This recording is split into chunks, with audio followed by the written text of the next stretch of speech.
नमस्कार दोस्तों, आप सुन रहे हैं best horror podcast Hindi horror stories with Ashish. आज की कहानी है खून का प्यासा बिलासपुर। उम्मीद करता हूं कि आप सब बहुत अच्छे होंगे।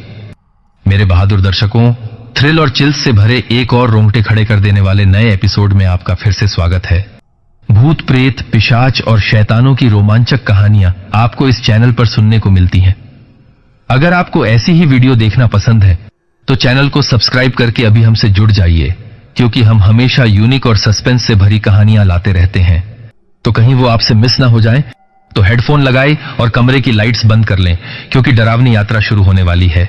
और हां, मैंने हाल ही में एक सस्पेंस और हॉरर से भरी कहानी भानगढ़ का रहस्य एक्सप्लेन की है, जो इतिहास के पन्नों को उजागर करने वाली बेहद खौफनाक और रहस्यों से भरी हुई है।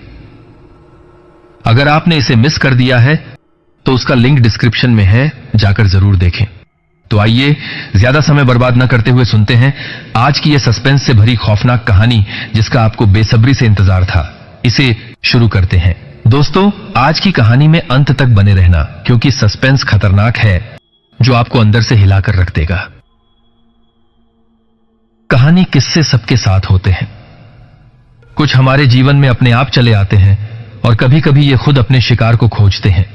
मैं अभय जोशी वकालत करते करते एक अच्छे मुकाम तक पहुंच गया था। घर, पैसा, इज्जत सब कुछ था मेरे पास।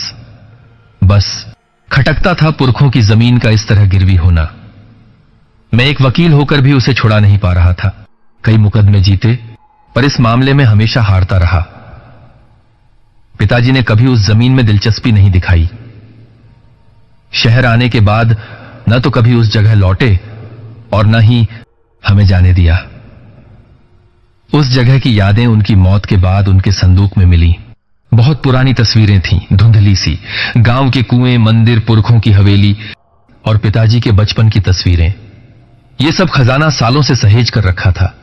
जमीन के गिरवी रखने के कागजात भी मौजूद थे, जिन पर रकम लिखी थी, 1.25 लाख रुपए, जो गांव के ठाकुर अर्जुन सिंह के पास गिरवी रखी गई थी। पिताजी ने अब तक ये संभाल कर रखा। इतना लगाव था तो इतने बरसों तक वहां से दूर क्यों रहे? क्यों मुंह मोड़ लिया उस जगह से जहां उन्होंने जन्म लिया, जहां की मिट्टी में खेले कूदे बड़े हुए? पर मैं इससे मुंह नहीं मोड़ सकता। बात जमीन या दौलत की नहीं है, बस बात है इज्जत की, और ये मुझे हर कीमत पर चाहिए। बिलासपुर महाराष्ट्र के थाने का एक छोटा सा गांव, जहां कुल 200 के लगभग परिवार रहते हैं। मैं कभी बिलासपुर नहीं गया, पर जहां हमारी पुरखों की जमीन है, वहां किसी ने हवेली बनाकर उस पर कब्जा किया, पर ज्यादा दिन वहां नहीं रह पाया। मेरा उस जगह कोई संपर्क सूत्र भी नहीं था। यह खबर भी अखबार के जरिए पता लगी। कई दिनों तक यह चर्चा का विषय भी बना। मुझे ठाकुर अर्जुन सिंह से मिलकर इसे छुड़ाना ही होगा। काम से फुर्सत लेकर मैं निकल पड़ा बिलासपुर की ओर। इसे मैप पर ढूंढना बहुत ही मुश्किल था। खैर, जैसे तैसे लोगों से पूछते पूछते उबड़ खाबड़ रास्ते पर हिचकोले खाती कार पहुंच ही गई बिलासपुर। गांव आते आते शाम हो चली थी। गांव की शुरुआत ही आम के बागों से हुई, जो कच्ची सड़क के दोनों ओर थे। उन पेड़ों पर लदी कैरी देखकर ख्याल आया कि बच्चे जरूर इन पेड़ों पर चढ़कर इन्हें मजे से खाते होंगे। आगे जाकर महादेव का मंदिर दिखा, वही जो तस्वीरों में था। उसके पास बना कुआं, आगे लंबी सड़क और दोनों तरफ बने खेत। अभी तक कोई इंसान, कोई परिंदा या जानवर नजर नहीं आया था।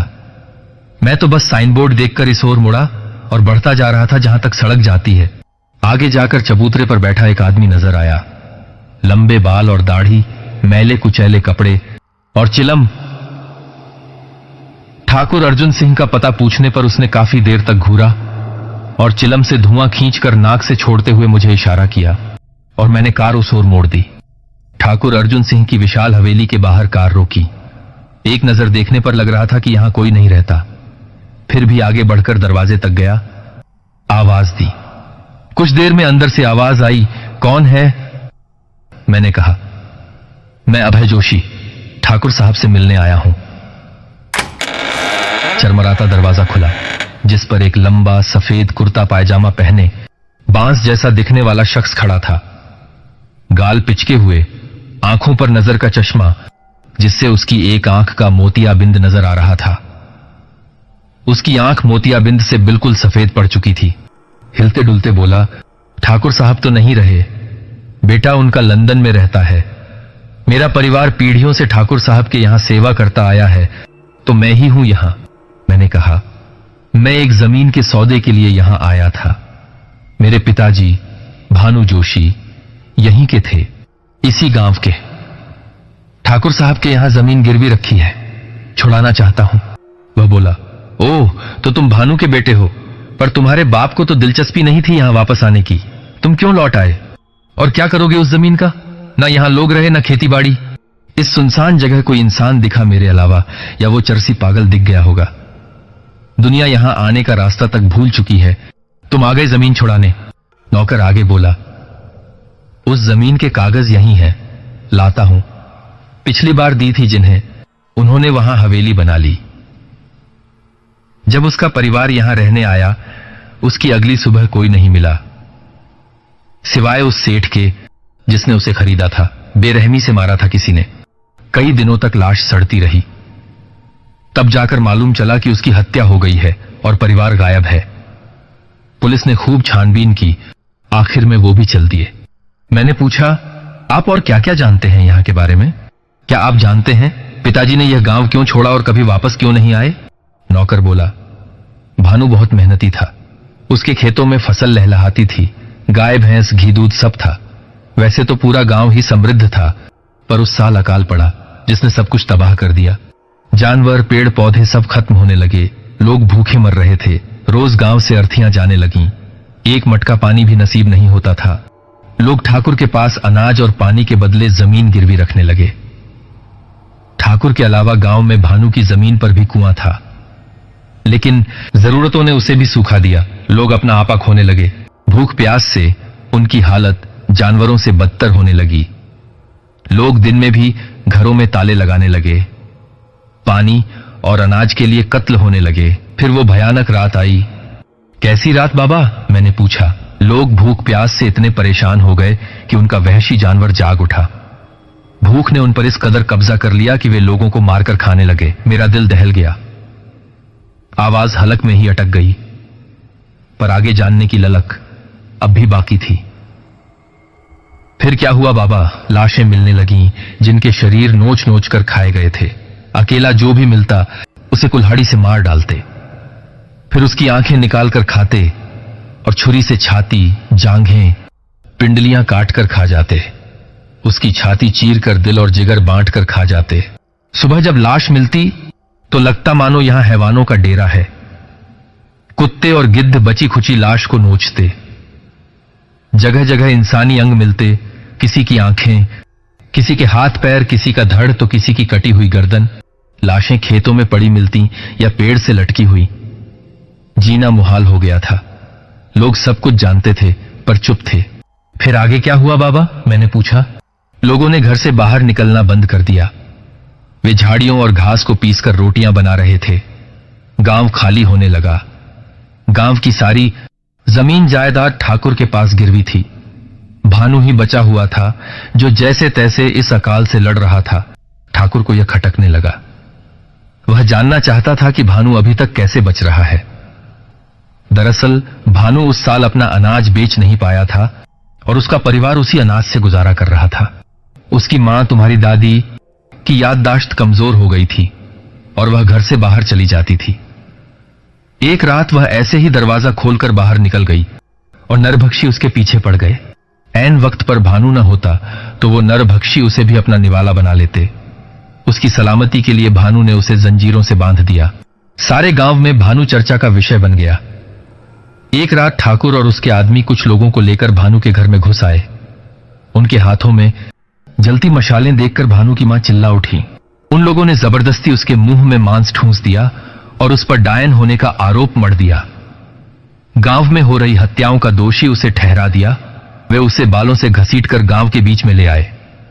भानु ने विरोध किया तो उसे लाठी डंडों से पीटा और पेड़ से बांध दिया। तुम्हारी मां और तुम उस वक्त घर में कैद कर दिए गए थे। तुम्हारी दादी, जो बूढ़ी और कमजोर थी, उसे यह भी नहीं पता था कि वह कौन है और क्या हो रहा है। वह कभी रोती तो कभी उन लोगों पर हंसती। जालिमों ने उसे लोहे की गर्म सलाखों से दागा, फिर उस पर खौलता तेल उड़ा दिया। इससे भी उनका मन न भरा तो उसकी कलाई और गर्दन काटकर उसे पेड़ से लटका दिया। जो लोग सच्चाई जानते थे वे रो पड़े, पर जालिम हंसते रहे। इतनी दर्दनाक मौत तो नरभक्षी भी नहीं दे रहे थे जितनी उसे इंसानों ने दी। मेरा दिल छलनी हो गया। कब मेरी आंखों से आंसू बहने लगे पता ही नहीं चला। मैं एक पल के लिए लड़खड़ाया तो बाबा ने मुझे संभाला। अपने आप को संभालो बेटा। उस पल को याद करके मेरे आंसू नहीं रुकते। सोचो तुम्हारे बाप पर क्या बीती होगी। यह सब उसकी आंखों के सामने हुआ। फिर पिताजी ने गांव छोड़ दिया। हां बेटा, तुम्हारी दादी की लाश उसे तभी दी गई जब उसने अपनी सारी जायदाद ठाकुर के नाम कर दी। एक बेटा अपनी मां के अंतिम संस्कार के लिए भीख मांग रहा था। आखिरकार वह हार गया और कभी लौट कर नहीं आया। तुम भी लौट जाओ बेटा, रात होने वाली है, लौट जाओ।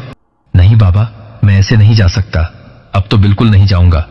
इन लोगों को इस अत्याचार का हिसाब चुकाना होगा। यहां के लोगों ने बहुत बड़ी कीमत चुकाई है बेटा।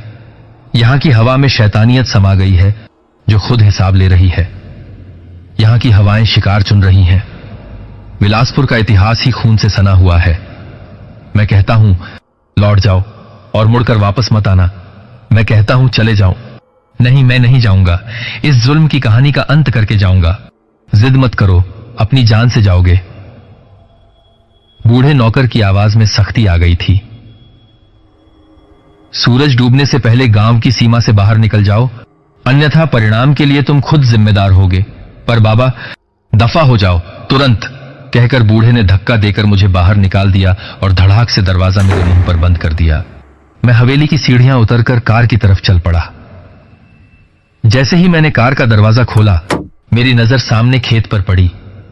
उसमें सूखी घास लहरा रही थी और दूर पहाड़ियों पर डूबता सूरज कुदरत की खूबसूरती का प्रमाण दे रहा था। अनजाने में ही मैंने कार का दरवाजा खुला छोड़ दिया और उस खेत की ओर बढ़ चला। चलते चलते हवा से लहराती घास मेरे दोनों हाथों को छू रही थी और मेरी निगाहें उस डूबते सूरज पर टिकी थीं। उस नजारे में एक अलग ही आकर्षण था। मैं लगातार उसी ओर बढ़ रहा था। बीतते वक्त का मुझे कोई अंदाजा नहीं था। अचानक मेरा ध्यान भंग हुआ और मुझे याद आया कि मुझे घर वापस जाना है। इस गांव में रात को रुकने की कोई व्यवस्था नहीं थी और बूढ़े नौकर को भी मैं नाराज कर चुका था। मैं फिर से कार की ओर बढ़ने लगा। इतने में सूरज भी डूब गया। मैं तेजी से कार की ओर बढ़ने लगा, लेकिन जितनी तेजी से मैं आगे बढ़ रहा था, कार उतनी ही दूर नजर आ रही थी। मैंने दौड़ना शुरू किया, लेकिन कार अभी भी दूर होती जा रही थी। मेरी सांसें फूलने लगीं और मैं बदहवास हो गया। यह कैसे संभव है? दूसरी ओर अंधेरा घिरने लगा था। मैं दम लेने के लिए जमीन पर बैठ गया। चारों ओर से बहती हवा का शोर मेरे कानों में पड़ रहा था। लंबी सांसें लेते हुए मैं एकटक कार को देख रहा था। मेरे पीछे आसमान में अब चांद अपनी पूरी रोशनी बिखेर रहा था। आसपास की जगह चांद की सफेद रोशनी में नहाई हुई थी। उसी के सहारे मैं देख पा रहा था। अब मैं अपनी आंखें बंद कर बैठ गया। रात के उस सन्नाटे में मेरे दिल की धड़कन, सांसों और हवा का मिला जुला शोर, पेड़ों से पत्तों की सरसराहट और कीड़े मकोड़े की आवाजें सुनाई दे रही थीं। जब मेरी सांसें सामान्य हो गईं, तब मैंने आंखें खोलीं और देखा कि नजारा बदल चुका था। मेरे सामने अब मौत के काले साए खड़े थे। उनकी निगाहें मेरी ओर थीं। उनकी आंखें उसी चमकते चांद की तरह सफेद रोशनी से चमक रही थीं। कुछ अकेले थे और कुछ झुंड में। मैं घबराकर खड़ा हो गया। आसपास देखा तो पेड़ों पर खून के छींटे थे। उनकी डालियों पर लटकी कटी फटी लाशें झूल रही थीं। सूखी घास अब मेरे हाथों को गीली महसूस हो रही थी। जब मैंने हाथ उठाकर देखा तो वह खून से सना हुआ था। मेरे कपड़े भी खून से रंगे हुए थे। मुझे हवेली के नौकर की बात पर विश्वास हो गया। घबराहट से पसीने की एक बूंद मेरे कान के पास से होते हुए ठोड़ी पर आकर गिरी। तभी दूर एक बड़े पेड़ की डाल चरमराई। सभी साए उस ओर देखने लगे और मेरा ध्यान भी उधर गया। उस डाल पर रस्सी से लटकी हुई एक लाश थी, जिसके वजन से रस्सी चरमरा रही थी। तभी उस लाश में जान आ गई और उसने अपने हाथों की ओर देखा। पेड़ से लटके हुए उसने मेरी ओर उंगली से इशारा किया। तभी उन मौत के काले सायों की गर्दनें वापस मेरी ओर घूम गईं। एक जगह शांत खड़े सायों में अब हरकत आ गई। उनके मुंह से गुर्राहट की आवाजें निकलने लगी। अब वे शांत नहीं थे, सभी गुस्से से भर उठे। मैं समझ गया कि अब मेरी खैर नहीं। साये मेरी ओर बढ़ने से पहले ही मैं दौड़ पड़ा अपनी कार की ओर। उनके साथ वे साये भी मेरे पीछे दौड़े। मैं अपनी पूरी जान लगाकर उन सायों से बचता बचाता दौड़ रहा था। पेड़ पर लटकी लाश जोर से हंस पड़ी। मैंने उसकी ओर देखा। कभी इसके जीवित शरीर से मेरा रक्त संबंध था, पर आज वही मेरे रक्त की प्यासी थी। मैं दौड़ता हुआ सीधे अपनी कार की ओर जा रहा था। इस बार न कोई मायाजाल था, न कोई भ्रम। ठाकुर अर्जुन सिंह की हवेली अब पास ही थी। उसी के नजदीक खड़ी कार ज्यादा दूर नहीं थी। मैं अपनी जान बचाकर भाग रहा था। तभी हवेली से नौकर ने आवाज दी। मेरे लिए वह दरवाजा खोलकर तैयार खड़ा था। यहां आओ, सीधा, जल्दी करो। मैंने और जोर लगाया और सीधा दरवाजे से हवेली में दाखिल हो गया। उसने फुर्ती से दरवाजा बंद कर दिया, लेकिन उन मौत के सायों ने पूरी हवेली को घेर लिया। वे सभी खिड़कियां और दरवाजा खटखटाने लगे। बूढ़ा नौकर बोला, मैंने कहा था ना, यहां से चले जाओ। मुझसे भूल हो गई, अब मैं क्या करूं? मैं रो पड़ा। शांत हो जाओ, सब ठीक हो जाएगा। ये लोग हवेली में नहीं आ सकते, इसीलिए मैं अभी तक जिंदा रह पाया हूं। कुछ देर बाद सभी शांत हो गए। खिड़कियों और दरवाजों का शोर भी बंद हो गया। तभी दरवाजे के बाहर से आवाज आई, तू नहीं बचेगा। लंदन, रात 3:05। नींद की मदहोशी में चैन से सो रहा था, पर अचानक टेबल पर रखी पानी की बोतल नीचे गिरती है, जिससे मेरी आंखें खुलती हैं। कमर में उठता तेज दर्द, जैसे मेरी कमर ही टूट चुकी है। आंखें इतनी तेज जल रही हैं कि न तो बंद रख सकता हूं, न ही खोल सकता हूं। अपने बिस्तर पर रेंगता हुआ लाइट जलाने की कोशिश करता हूं, पर उस तक पहुंचने में बहुत मुश्किल हो रही है। अचानक मेरी पीठ पर जोरदार डंडे से वार होता है। दर्द से कराहते हुए मैं पलटता हूं। 6 लोगों से अपने आप को घिरा पाता हूं। मैं नहीं जानता ये लोग कौन हैं। इतनी हाई सिक्योरिटी के बाद भी ये मेरे घर में कैसे घुसे? मेरी पीठ बहुत दर्द कर रही है। बस करो, मुझे मत मारो। कौन हो तुम लोग? मुझे छोड़ दो। डरो नहीं, हम तो बस तुम्हारी मदद करने आए हैं। वे दबी दबी सी आवाज में हंसने लगते हैं, फिर ताबड़तोड़ मेरे हाथ और पैर पर डंडों की बारिश कर देते हैं। कुछ समझ नहीं आ रहा कि ये कौन लोग हैं और मुझसे इनकी क्या दुश्मनी है। कौन हो तुम लोग? प्लीज मुझे मत मारो। आह, प्लीज छोड़ दो। कहा ना, हम तुम्हारी मदद करने आए हैं। चुपचाप पड़ा रहा। ये कौन है? समझ नहीं आ रहा। किसी का भी चेहरा नजर नहीं आ रहा। मेरी आंखों को क्या हो गया है? और ये जानलेवा दर्द। ये मेरी मदद करने आए हैं। लगता है मुझे मार ही डालेंगे। रोज रात यही सपना मुझे पिछले 30 सालों से आ रहा है। कुछ दिनों तक पीठ में यही दर्द बना रहता है। कभी कभी गहरे नीले निशान रह जाते हैं और चलना फिरना दूभर हो जाता है, पर किसी के आने जाने का कोई सबूत नहीं, कोई सुराग नहीं। कई बार दोस्तों को, रिश्तेदारों को बताने की कोशिश की, पर किसी ने यकीन नहीं किया। इसी वजह से मैं आज तक अकेला यही दुख भोग रहा हूं। इसकी कोई वजह, कोई कारण मुझे नहीं मालूम, पर आज ये लोग मेरी जान ही ले लेंगे। लेकिन अचानक एक आवाज आती है। परेशान मत होइए ठाकुर साहब। यह शब्द सुनकर मेरी धड़कन बढ़ जाती है। मैं आवाज की ओर देखने की कोशिश करता हूं।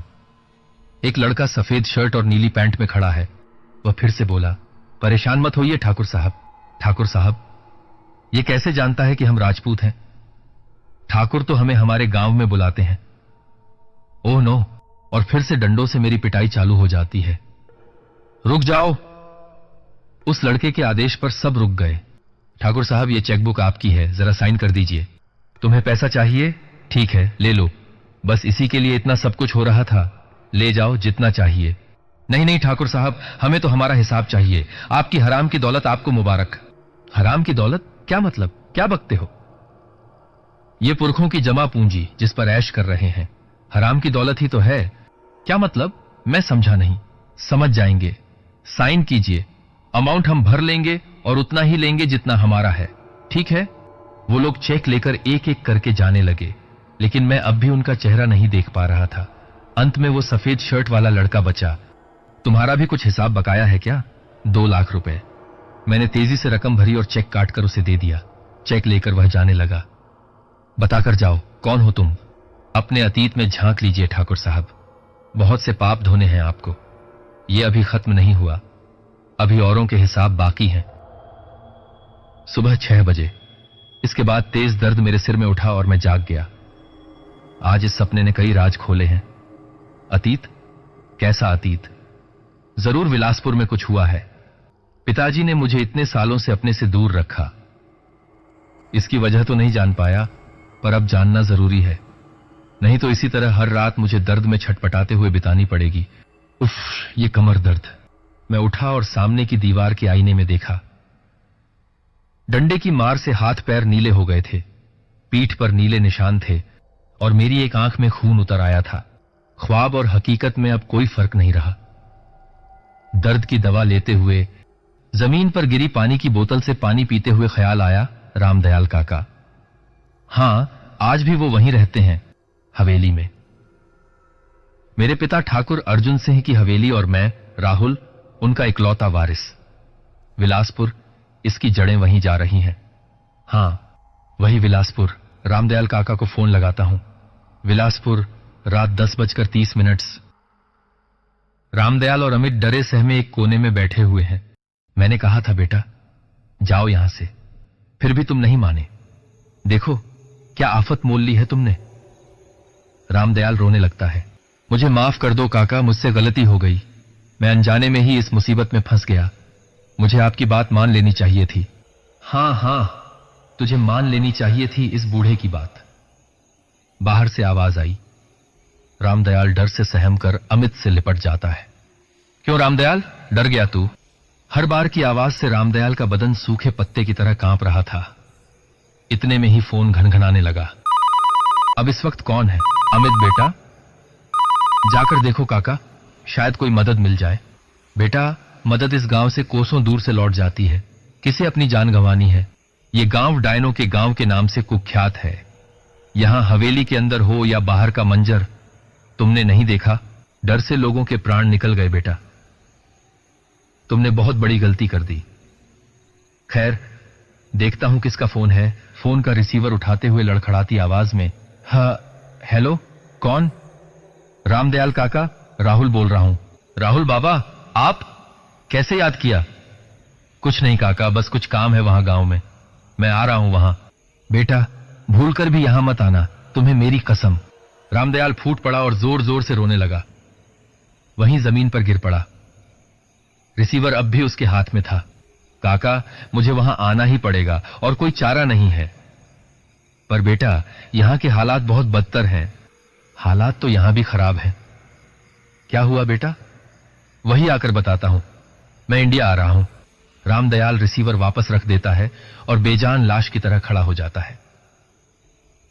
सीढ़ियों के पास की दीवार पर ठाकुर अर्जुन सिंह की पोर्ट्रेट को देखते हुए, मालिक, मैं आपसे किया वादा नहीं निभा पाया। राहुल बाबा आ रहे हैं, अब क्या होगा? रामदयाल फिर से रोने लगता है। पीछे खड़ा अमित गुस्से में, कौन आ रहा है काका? राहुल बाबा, ठाकुर साहब के बेटे। आने दो उसे उसकी मौत यहां तक ला रही है। हां, आने दो, आने दो। हवेली के बाहर घूम रहे साइयों में शोर सा मच जाता है और बीच बीच में उठ रहा अट्टहास। क्यों बूढ़े, अब क्या करेगा तू? अमित बेटा, राहुल बाबा आ रहे हैं। ये लोग उन्हें मार डालेंगे बेटा। रामदयाल अमित के गले लगकर रोने लगता है। गुनहगार को तो सजा मिलनी चाहिए काका। लेकिन बेटा, राहुल बाबा का क्या दोष? दोष खून का है, उससे जुड़ाव का है। बाप की करने का हिसाब तो बेटे को चुकाना पड़ेगा काका। रामदयाल फूट फूट कर रोने लगता है।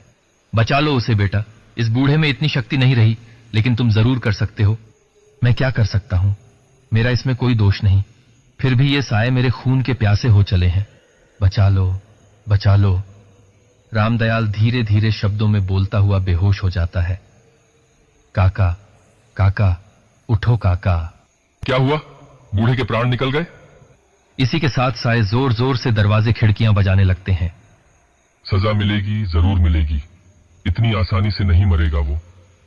थोड़ी देर में रामदयाल फड़फड़ाकर उठ जाता है। हमें कुछ करना होगा बेटा। मैं ऐसे तुम दो बेकसूर लोगों की जान नहीं जाने दूंगा बेटा, चाहे मेरी जान चली जाए। फिक्र मत करो काका, हम में से कोई नहीं मरेगा, पर इंसाफ तो होकर रहेगा। आने दो राहुल को, उसे भी सामना करने दो सच्चाई का, उस हकीकत का, उस जुल्म का जो उसके परिवार ने गांव वालों पर किए। जानने दो उसे इस खून से सनी हवेली का सच। जानने दो उसे ठाकुर अर्जुन सिंह की हैवानियत का सच। जानने दो काका, शायद यही मौका है। सही कह रहे हो बेटा। ठाकुर अर्जुन सिंह ने बहुत जुल्म ढाए लोगों पर, हिसाब तो देना होगा। पर राहुल बेकसूर है, उसकी जान का क्या? फैसला अब हम नहीं, ये मौत के साए करेंगे काका। जान तो तेरी भी जाएगी बूढ़े, क्यों फिक्र करता है? अपनी फिक्र कर। इस हवेली में पड़ा पड़ा सड़ रहा है, बाहर निकल, तुझे तेरी मौत नजर आएगी। और सुबह की पहली किरण के बाद अंधेरा छंट जाता है और साए लौट जाते हैं। Chhatrapati Shivaji international airport. Good morning ladies and gentleman, welcome to Chhatrapati Shivaji international airport. Local time is 6:50 AM and the temperature is 25 degrees. इस अनाउंसमेंट के बाद मेरी नींद खुली। सीट पर कंबल से लिपटा शरीर अकड़ सा गया था। आज विलासपुर जाकर देखना होगा और खोदनी होंगी जड़ें उस रहस्य की जो लंदन तक आ गईं। मैं आ रहा हूं रामदयाल काका। आपको बताना होगा मुझे वो राज जो मैं कब से जानना चाहता था, लेकिन छुपाया गया। उधर रामदयाल सदमे में आ चुका था। उसके हाथ पैर थरथराने लगे और होंठ कपकपाने लगे। वो लगातार ठाकुर अर्जुन सिंह की पोर्ट्रेट को देख रहा था, इस बात से अनजान कि क्या होगा जब वापस जाग उठेगा खून का प्यासा विलासपुर। टैक्सी। जी साहब। बोलो कहां चलना है? थाने। थाने में कहां जाओगे साहब? विलासपुर। ड्राइवर सोच में पड़ जाता है। साहब एक काम कीजिए, गाड़ी किराए पर ले लीजिए, वहां तो कोई नहीं जाने वाला। ऐसा क्यों? आप जा रहे हो तो खुद ही देख लेना साहब। वो टैक्सी ड्राइवर काफी देर तक ऐसे ही घूरता रहा। मैंने एक कार किराए पर ली और निकल पड़ा विलासपुर की ओर। विलासपुर, जिसका केवल नाम ही सुना था, जहन में जिसकी कोई याद तक नहीं। बहुत छोटा था जब मां मुझे लंदन ले आई। वहीं पढ़ा लिखा और अपना बिजनेस शुरू किया। कामयाबी की सीढ़ियां चढ़ने लगा, तब अचानक से ये ख्वाब पीछा करने लगे।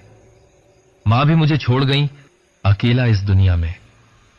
और पिता अर्जुन सिंह कभी बाहर ही नहीं निकले इस दुनिया से, जिसे वो अपनी रियासत समझते थे।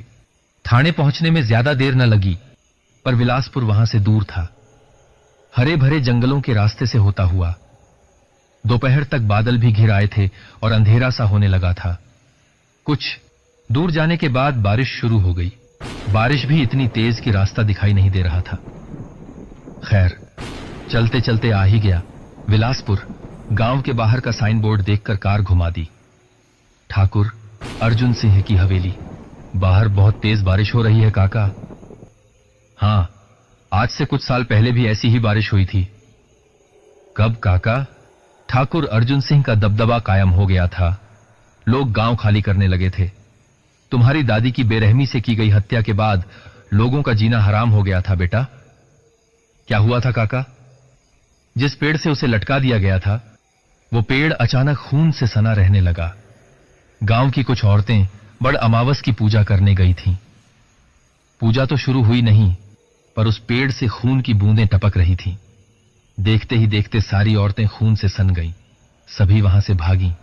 तब उन्होंने देखा वो पेड़ जिंदा था, अपनी डालियां हिला रहा था और उसके एक एक पत्ते से खून टपक रहा था।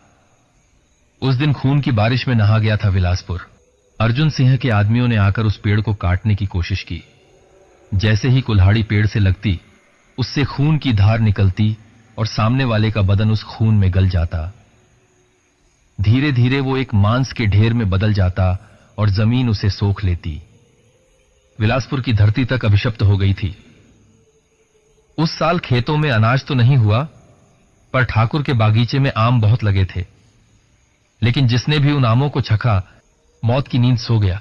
उन पेड़ों पर डायनों का बसेरा हो गया था। डायन?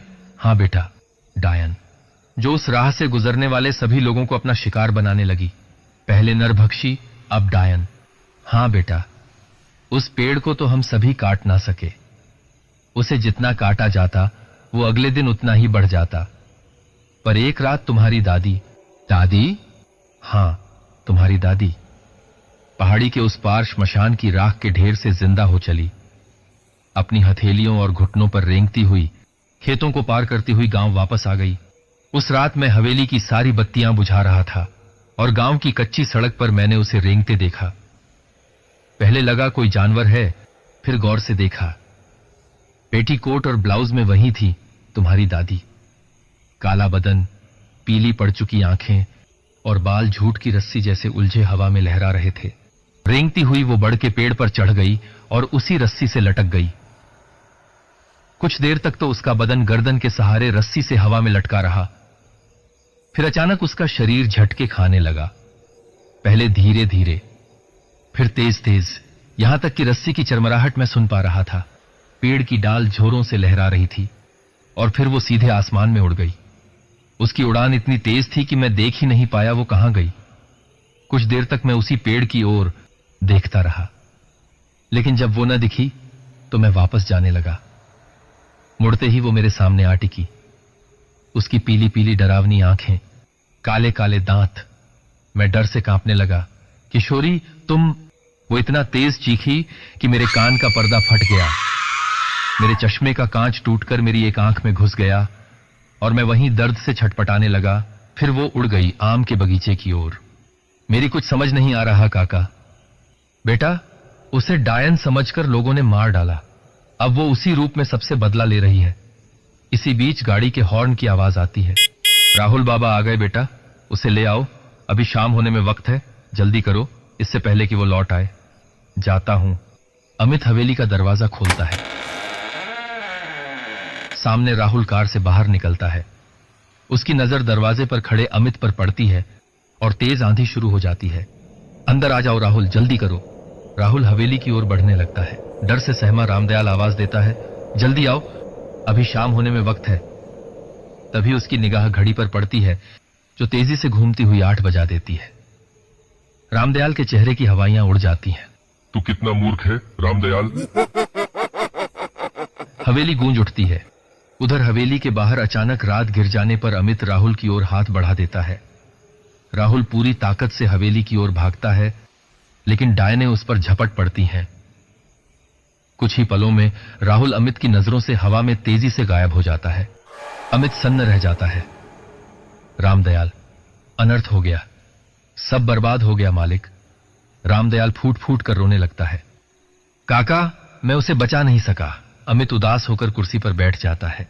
हमें उसे बचाना होगा अमित बेटा। अब तक तो डरता था, लेकिन अब इसका सामना करना होगा। मैं किसी बेकसूर की जान नहीं जाने दूंगा। उठो बेटा, चलो मेरे साथ। कहां बाबा? वहां हमारे खून के प्यासे साए घूम रहे हैं। हम में से कोई जिंदा नहीं बचेगा। अमित और रामदयाल के बीच कशमकश जारी है। उधर राहुल की आंखें बीच जंगल में खुलती हैं। चारों तरफ आम के पेड़ जो किसी सफेद रोशनी में नहाए हुए थे। वो रोशनी कुछ ही दूर बने कुएं से आ रही थी। राहुल ने कौतूहल से कुएं में झांक कर देखा, वाकई वह पानी चमक रहा था। आ गए ठाकुर साहब। राहुल इस जानी पहचानी आवाज से चौंकता है। पलट कर देखता है, वही सफेद शर्ट वाला लड़का। उसे देखकर राहुल परेशान हो जाता है। तुम यहां? तुम तो मेरे सपनों में आते थे। अब सपना नहीं, हकीकत होगी। आओ, सभी ठाकुर साहब की खातिरदारी में कमी न रहे। नहीं नहीं, मुझे छोड़ दो। क्या चाहते हो तुम सब? मेरा तुमसे कोई वास्ता नहीं। सभी हंसने लगते हैं। तेरा तो खून का वास्ता है, खून का। खून का? हां, खून का। देख, तेरे बाप ने क्या दुर्दशा की है गांव की। तभी कुएं के पानी में कुछ हरकत होने लगती है। राहुल एक नजर कुएं में देखता है। पानी से 2 साए निकलकर बाहर आने लगते हैं। राहुल की जान सूखने लगती है। वो दोनों साए राहुल के अगल बगल आकर खड़े हो जाते हैं। वे नरभक्षी दानव राहुल के कंधे पर हाथ रख इत्मीनान से उसे सूंघते हैं। वे मांस के लोथड़े से बने, जिनकी आंखें नहीं हैं और सूंघने के लिए केवल नथुने हैं, जिनका मुंह किसी आम इंसान के मुंह से काफी बड़ा, दांत किसी वहशी जानवर से भी ज्यादा बड़े और तीखे, जिन्हें देखकर लगता है कि वे इंसान को चीरने फाड़ने के लिए ही बने हुए हैं। खून की प्यासी लंबी जीभ जो मुंह से बाहर ही लटकी रहती है, और शरीर ऐसा जैसे हड्डियों के ढांचे पर खाल चिपका दी हो। किसी जानवर के मर जाने पर उसकी लाश सड़ती है, वैसी ही दुर्गंध आ रही थी। राहुल उन्हें नजरअंदाज कर सामने खड़े लड़के की ओर देख रहा था। कौन हो तुम? मैं हूं कमल, और ये है तुम्हारे बाप की सौगात। इतना कहते ही नरभक्षी राहुल के कंधों में अपने दांत गड़ा देते हैं। राहुल दर्द से चीख उठता है। रात के सन्नाटे में वो चीख आम के बागान, खेत खलिहान को पार कर हवेली तक पहुंच जाती है। चीख सुनकर रामदयाल कपकपाते हुए अमित के पास आता है। अमित बेटा, राहुल बाबा जिंदा है, कुछ करो बेटा, वो उसे मार डालेंगे। उसके लिए हमें इस हवेली से बाहर जाना होगा काका, और बाहर जाते ही पड़ जाएंगे जान के लाले। लेकिन हम इस तरह से हाथ पर हाथ रखकर नहीं बैठ सकते। चलो काका। अमित इतना कहकर दरवाजे की ओर बढ़ने लगता है। रुको बेटा, ठाकुर साहब के कमरे में कुछ हथियार पड़े हैं, ले चलो, काम आएंगे। कैसे हथियार काका? कुछ बंदूकें और तलवारें। तुम्हें लगता है काका ये सब हमें बचा पाएंगे? जितना हो सके उतनी कोशिश तो की जा सकती है बेटा, आगे भगवान की मर्जी। आज अगर इस बूढ़े का आखिरी दिन है तो आखिरी ही सही। ठीक है काका, मैं भी डटकर मुकाबला करूंगा, चाहे जो हो जाए। हथियार ले आइए, जितने भी हैं सब के सब। अमित की आंखों में डर की जगह सख्ती आ गई थी। अमित और रामदयाल हिम्मत कर हवेली से बाहर निकल पड़े। गांव की मुख्य सड़क पर दोनों पीठ से पीठ सटाए हुए, हाथों में बंदूक लिए। अमित आगे नजर रख रहा था और रामदयाल पीछे की ओर। लेकिन रामदयाल अब भी कांप रहा था। क्या हुआ काका, कैसे कांप रहे हो? ऐसे निशाना नहीं लगेगा। इतने साल डर के साए में अकेला जिया हूं बेटा, उम्र भी हो चली है। इतने साल इस सुनसान हवेली में कैसे निकाले काका? बस बेटा, मालिक को दिया वचन था। कैसा वचन काका? मरते समय उन्होंने वचन लिया था कि मैं यहां रुककर आने वाले मुसाफिरों की रक्षा करूंगा, इस हवेली की रक्षा करूंगा और ठाकुर साहब के परिवार की भी रक्षा करूंगा। क्या इस गांव में आप और उस पागल चरसी के अलावा सब मारे जा चुके हैं? हां बेटा, लेकिन वो चरसी, क्या उसने कभी इस मौत का सामना नहीं किया? किया बेटा किया, लेकिन सिर्फ एक बार। एक बार? हां बेटा। देवनारायण, जो रास्ते में महादेव के मंदिर का पुजारी था, उसी का लड़का है ये सूरज, जो पागलों की तरह गांव में घूमता फिरता है। उस साल देवनारायण अपने परिवार समेत कावड़ यात्रा पर गया हुआ था और यहां तबाही डेरा डाल चुकी थी। जब वह लौटा तब तक सब कुछ बर्बाद हो चुका था। गांव में कदम रखते ही वह जान गया था कि यहां बुरी शक्तियों ने कब्जा जमा लिया है। शाम के वक्त इसी सड़क से देवनारायण अपने बेटे सूरज और पत्नी शीला के साथ वापस लौट रहा था।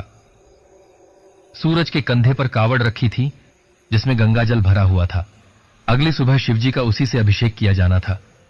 लेकिन कहते कहते रामदयाल फिर कांपने लगा। लेकिन क्या काका? वो शैतानी साए उनका पीछा करने लगे। जैसे ही कावड़ से गंगाजल की बूंदें छलक कर जमीन पर गिरती, वैसे ही वो साए तड़प उठते। देवनारायण सब कुछ भांप चुका था। अचानक उसने अपने बेटे और पत्नी को टोका, सूरज, शीला, पीछे मुड़कर मत देखना। क्या हुआ पिताजी? जो कह रहा हूं वैसा करो, पीछे मुड़कर मत देखना, सीधे महादेव के मंदिर में चलो।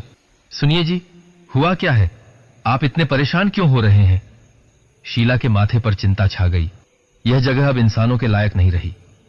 शैतानियत और बुरी आत्माओं ने यहां डेरा जमा लिया है और वो सभी हमारा पीछा कर रही हैं। कौन है पीछे? शीला ने पीछे मुड़कर देखना चाहा, लेकिन देवनारायण गुस्से में चिल्लाया, शीला, पीछे मुड़कर मत देखो, वरना अपनी जान गंवा बैठोगी। सूरज, जल्दी मंदिर की ओर चलो। सूरज तेजी से महादेव के मंदिर की ओर भागा। देवनारायण और उसकी पत्नी शीला भी तेजी से मंदिर की ओर भागे। सूरज ने कावड़ मंदिर में रखी ही थी कि देवनारायण की नजर कावड़ के बर्तन पर पड़ी और उसमें नजर आई मौत। उस मौत का भयानक रूप देखकर वो दोनों मंदिर की चौखट पर ही रुक गए और देखते ही देखते वो डायन उन दोनों के सर ले उड़ी और वही सर जाकर बरगद के पेड़ से लटक गए। सूरज इस सदमे को बर्दाश्त नहीं कर सका और पागल हो गया। बस भांग के नशे में बम भोले करता फिरता है। पर डायने सूरज का कुछ न बिगाड़ सकी। ऐसा क्यों काका? ना जाने उस पर किसका आशीर्वाद है। बेटा, उसे अभी तक शैतानी ताकतें छू भी नहीं पाई हैं। बहुत सारे राज दबे हैं इस विलासपुर नगर में। हां बेटा, इतने में राहुल की एक और चीख सन्नाटे को तोड़ देती है। राहुल दर्द से चीखता हुआ जमीन पर गिर जाता है। देख क्या रहे हो? मारो इसे और खाल उधेड़ दो आज इसकी। तुम लोग कौन हो? क्या चाहते हो? हम क्या चाहते हैं? तेरे बाप ने नहीं बताया? ये जितने भी लोग देख रहे हो तुम, इन सब की जमीन हड़प गया तेरा बाप। किसी पर रहम नहीं खाया।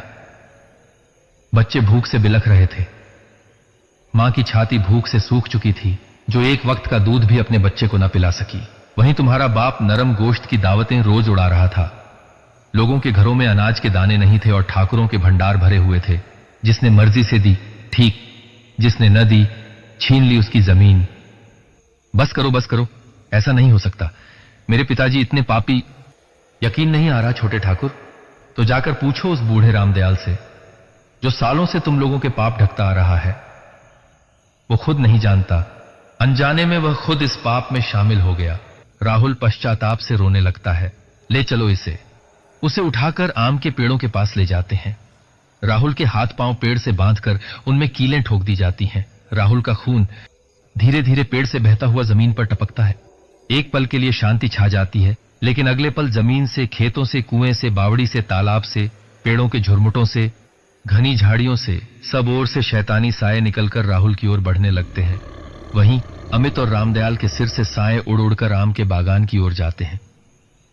अमित और रामदयाल हैरानी से उनकी ओर देखते हैं। ये सब कहां जा रहे हैं काका? अब भगवान ही हमें बचा सकता है बेटा। जल्दी चलो अमित बेटा, नहीं तो अनर्थ हो जाएगा। ये दुष्ट आत्माएं उसे मार डालेंगी। जल्दी चलो। लेकिन काका, समझ नहीं आ रहा, जब अन्याय ठाकुर अर्जुन सिंह का था तो सजा राहुल को क्यों, और ये सभी लोगों के खून के प्यासे क्यों हैं?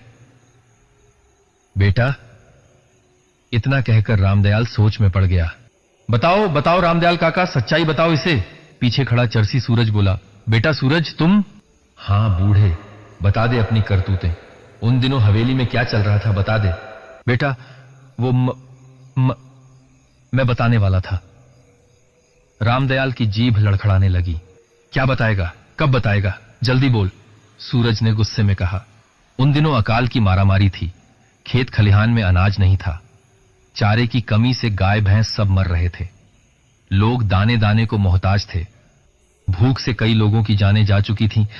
रोज पहाड़ी के पार इन लाशों को जलाया जाता था, जिससे जंगल में लकड़ियां कम पड़ने लगीं और पहाड़ी के पार लाशों का ढेर लग चुका था। पूरा गांव सड़ती लाशों की दुर्गंध से भर उठा। जीना मुश्किल हो गया था। सरकार से भी कोई खास मदद नहीं मिल पा रही थी। फिर क्या हुआ काका? अमित ने पूछा।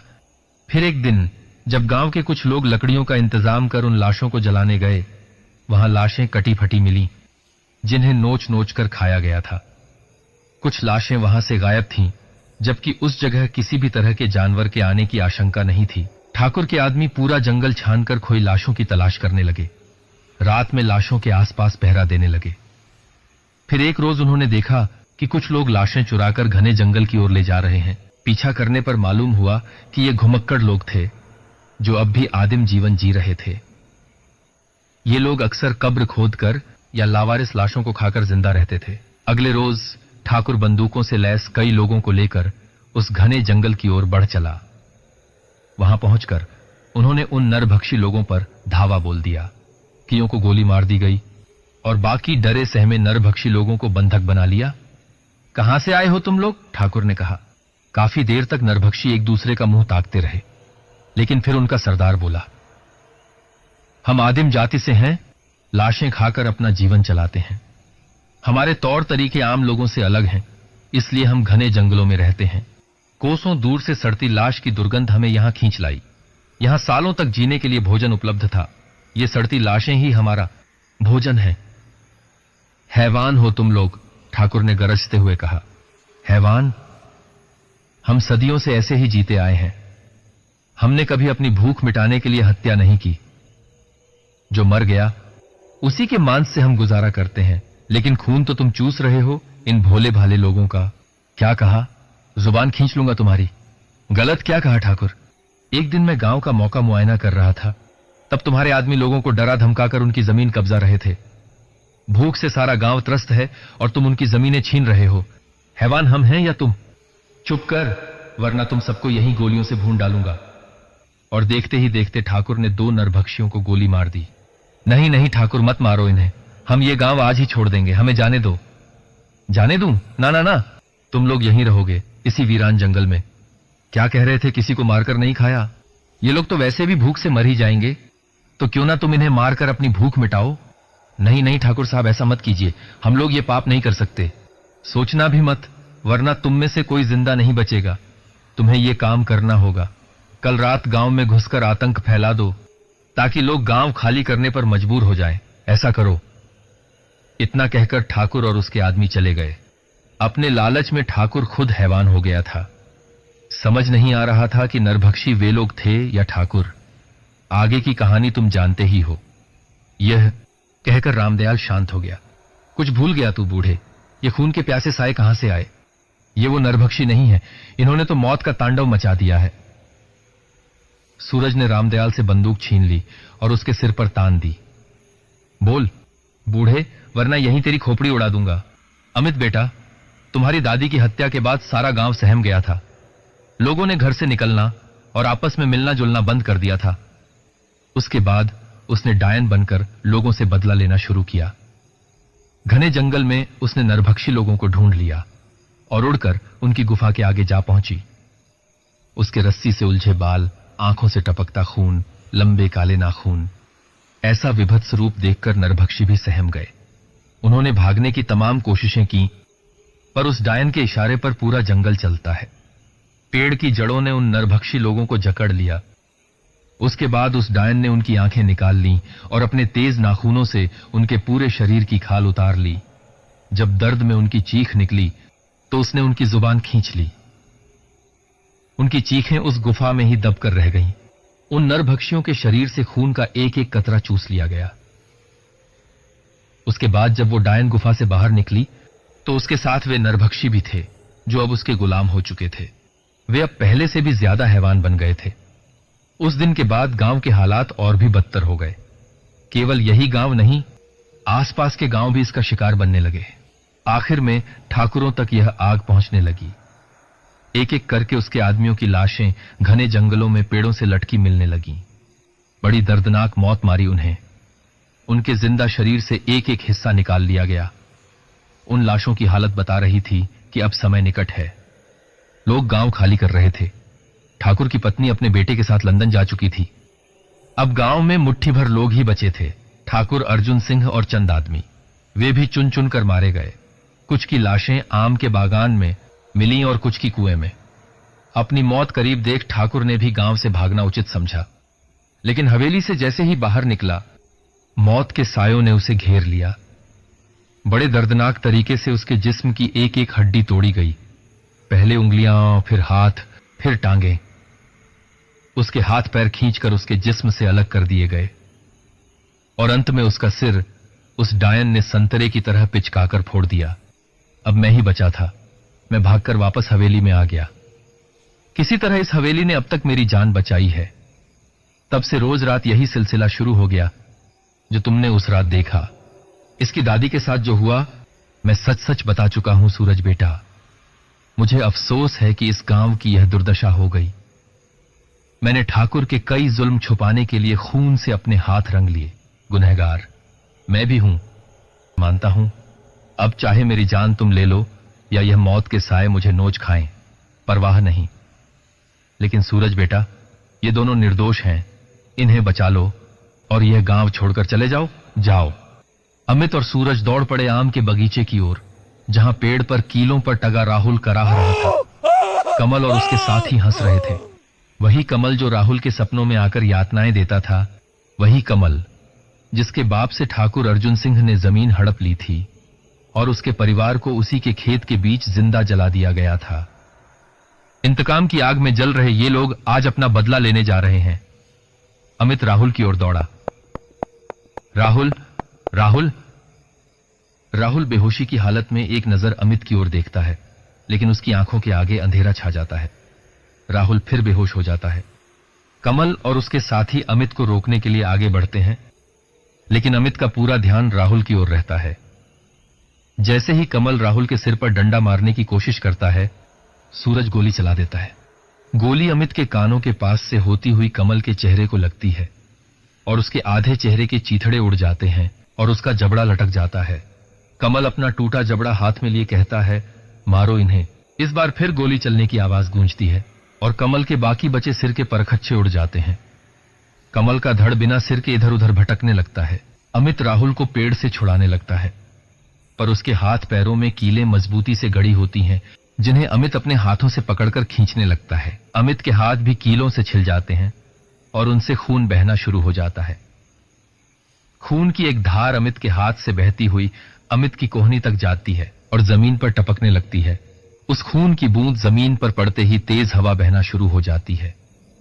कमल का धड़ इधर उधर घूमने के बजाय एक जगह खड़ा हो जाता है। जो लोग डंडे लेकर अमित के पीछे दौड़ रहे थे वे सभी एक जगह खड़े हो जाते हैं। हैरान अमित उन्हें देखता रहता है। राहुल को पेड़ से छुड़ाकर अपने कंधे के सहारे उठा लेता है। राहुल बेहोशी की हालत में अमित के कंधे से लटका हुआ रहता है, लेकिन इसी बीच फिर गोली की आवाज गूंजती है और एक एक करके सबके सिर उड़ाता हुआ सूरज अमित की ओर आता है। अमित एक नजर सूरज की ओर देखता है। सूरज की आंखों में खून उतर आया है। न जाने कितने सालों से उसे इस दिन का इंतजार था। बंदूक ताने वह अमित की ओर देखता रहता है। तभी तेज हवा से पेड़ों की डालियां हवा में तेजी से लहराती है।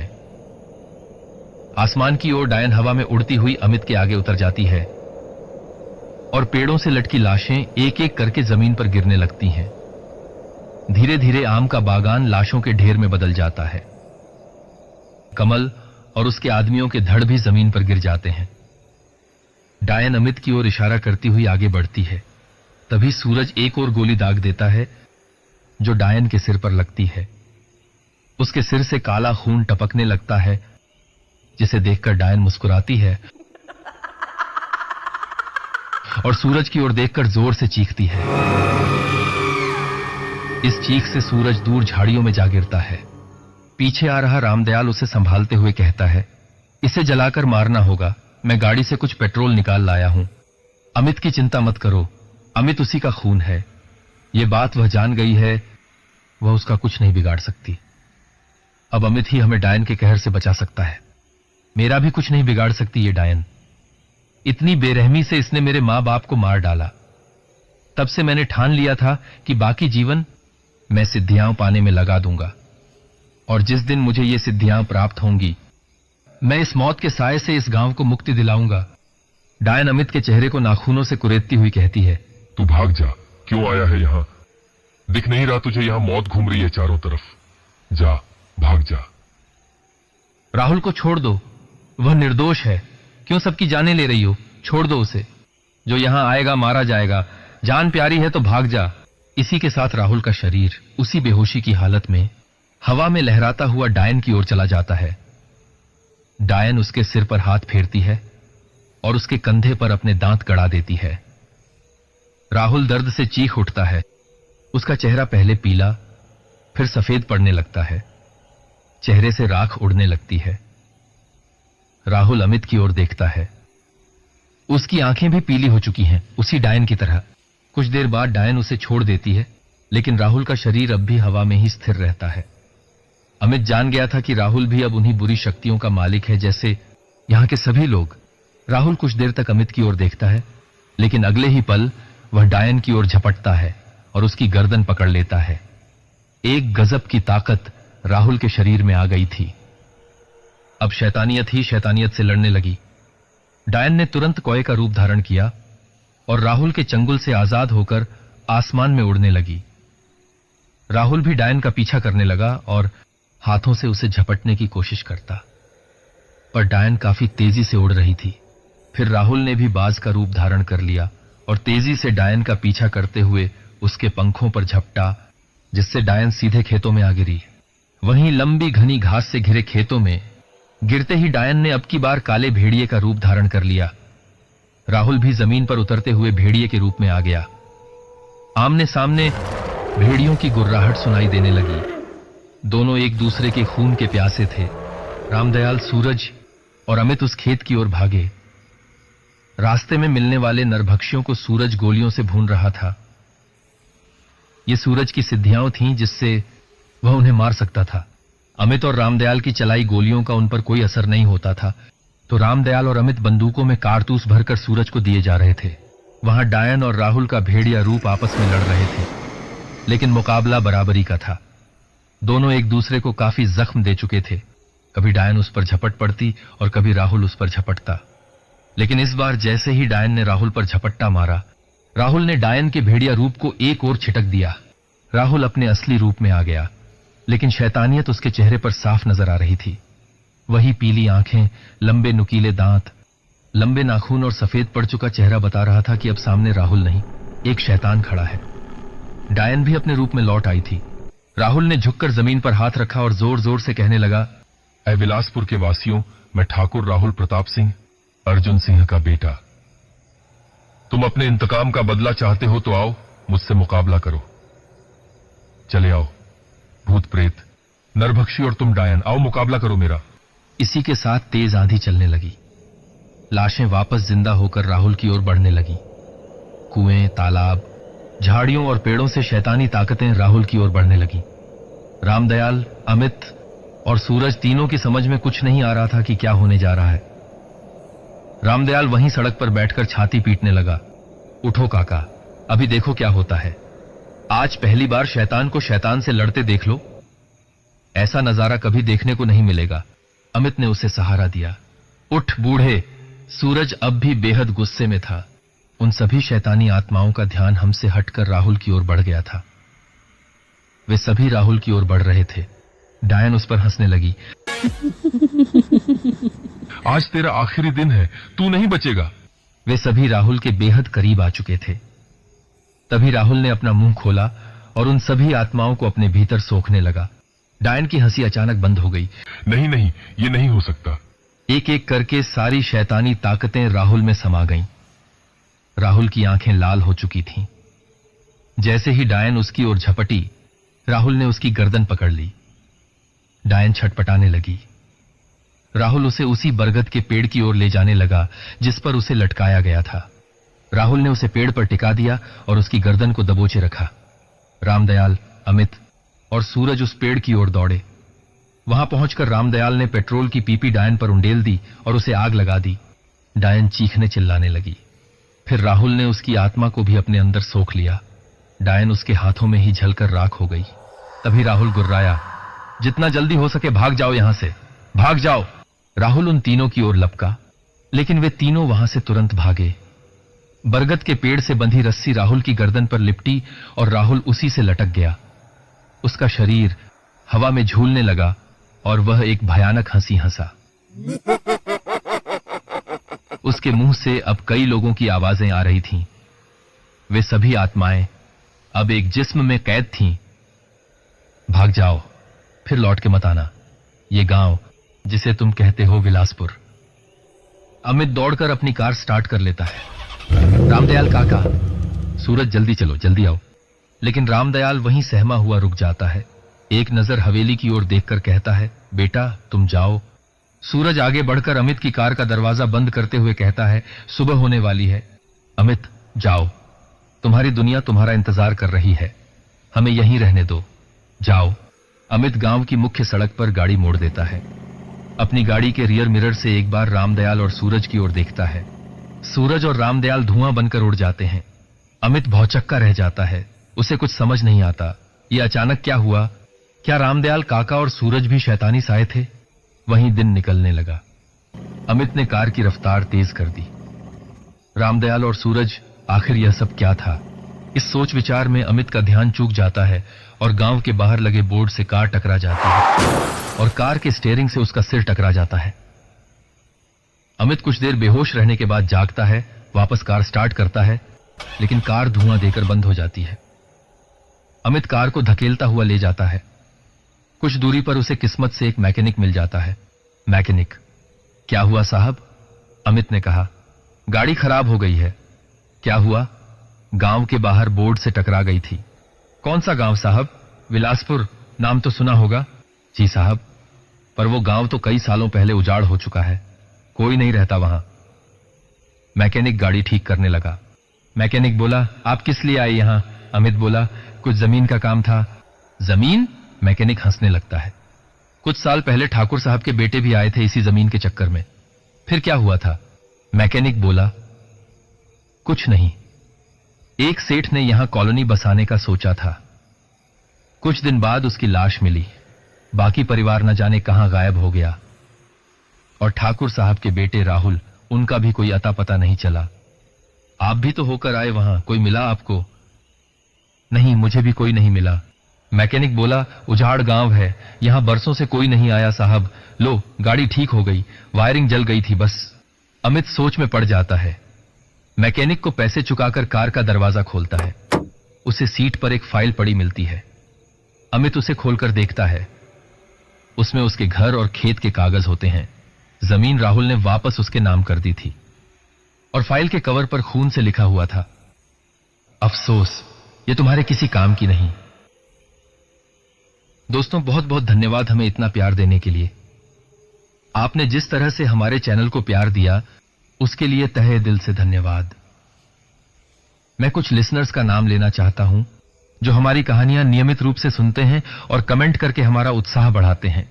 सबसे पहले धन्यवाद कहना चाहूंगा गुरप्रीत कौर को, गेमिंग किंग को, पूनम जी जो सोनीपत से हैं, आई लव फिशिंग जो उनकी आईडी का नाम है, जायद शेख, अमर ठाकुर, श्वेता जी जो कर्नाटक से हैं, मुस्कान जी हिमाचल से। आप सभी को मेरी आवाज अच्छी लगती है और किसी को मेरी कहानियां। आप सभी नियमित रूप से हमारी कहानियां सुनते हैं और यह हमारे लिए बहुत बड़ी बात है। आप सभी का तहे दिल से धन्यवाद। बस इसी तरह प्यार देते रहिए और हम भी इसी तरह यूनिक और सस्पेंस से भरी खौफनाक कहानियां लाते रहेंगे। और हां, कमेंट करना मत भूलना, क्या पता अगली वीडियो में आपका भी नाम आ जाए। जिनका नाम मैं नहीं ले सका उनके लिए माफी चाहता हूं। तो मिलते हैं बहुत जल्द एक नई खौफनाक कहानी के साथ। तब तक के लिए अपना ख्याल रखना। धन्यवाद।